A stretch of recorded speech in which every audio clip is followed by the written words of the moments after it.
Here's a short video showing you how I took this trash. Literally, it was in a dumpster. My husband found 3 of them and he pulled them out and brought them home. They were so incredibly rusty. This was the best one out of the 3. The other 2, the veneer's falling off, but anyway, I took this one and it was my grandson's birthday coming up. He was turning 5 and I wanted to make this extra special just for him. So I went ahead and I cleaned it and then I spray coated it with clear coat so that the rust wouldn't come off. And then once that was dry, I applied DIY paint in Prom Queen. I don't use that color very often, and so I went ahead and I put that on there and I put 2 coats. Then I took Hey Sailor and I put that on the seat and on the backrest. Now it had lots of holes in it, so I went ahead and I filled it with putty, and I wanted to apply a decoupage paper. So I wanted to do something a little bit fun and different. I didn't think I would use this paper because it's just not my cup of tea, but for a kid I thought it was awesome.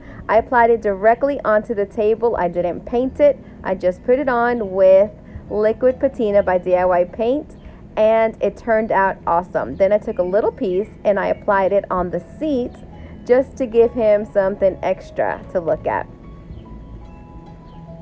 Once I applied it all, then I took a sanding sponge and I cut off the excess with the sanding sponge going in one direction to get a nice smooth edge. Then I painted Hey Sailor along the edge once I had sanded down the putty, and it turned out so great because it works with all of the colors of the Jellies paper. This is Roycycled Jellies paper. It's a 20 by 30 sheet. You can shop for it on my website and other beautiful papers as well.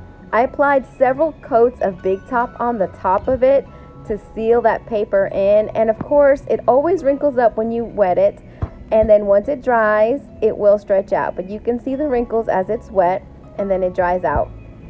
I also went ahead and I applied another sealer once I was totally done with it because it's for my grandson and he's gonna be rough on it, and I wanted to have a really durable finish that he could wipe and spill stuff on it. This is the finished piece. I did put some IOD stamps on the bottom with his name, and on the front I put ABC 123. I brought it to the park for his birthday party and he was so surprised. He loved it, and it's a smaller seat, so it's perfect for him, and he's getting ready to go to kindergarten, so now he gets to practice in his little seat. So I hope you enjoyed this video. Please be sure to like and subscribe and comment below. Thank you so much for watching.